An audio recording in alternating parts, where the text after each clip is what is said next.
Bonjour à tous, je suis actuellement à Manjafa dans le 7e district de la ville de N'Djamena, la capitale tchadienne.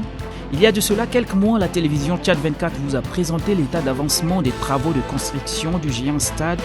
Et à travers cette immersion en compagnie de M. Tchaoué, l'adjoint au directeur général du groupe d'ingénierie et de construction de Sancha Sal, de l'interprète M. Mbaye Ornom Fidèle et du documentaliste M. Tinkan Tao, nous explorons ensemble la vaste étendue du chantier et la beauté étincelante du géant complexe. Vu du ciel, le bébé tant attendu paraît imposant car il capte l'attention des passants. De loin pourtant, il n'est qu'à 70% des travaux de construction. Selon la direction en charge de l'ouvrage, il s'agit là des travaux d'achèvement, de l'installation des charpentes, des panneaux, des structures en métallique qui constituent la toiture, l'installation des conduites d'eau de pluie et les constructions de gradins en béton dans les espaces circulaires. L'entreprise annonce avec beaucoup d'abnégation que les travaux de murs et rideaux en métallique avancent à pas rassurant. Nous sommes à 60% des travaux de la décoration intérieure ainsi qu'à 30% des travaux tels que l'installation des équipements sportifs, l'aménagement des routes et ou l'assainissement d'eau, relate M. Tchaoué, d'une voie rassurante.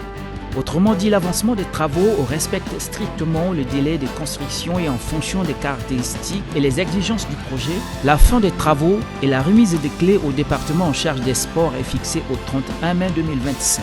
Sur le plan infrastructurel, la dimension officielle de l'édifice et celle du terrain de football répondent aux normes de la FIFA qui voudrait que le terrain de football mesure entre 90 et 120 mètres de longueur et en largeur de 45 à 90 mètres. Le géant complexe doté de 30 000 places accueillera sans tracas toutes les compétitions d'envergure internationale, un facteur de consolidation budgétaire et de croissance économique.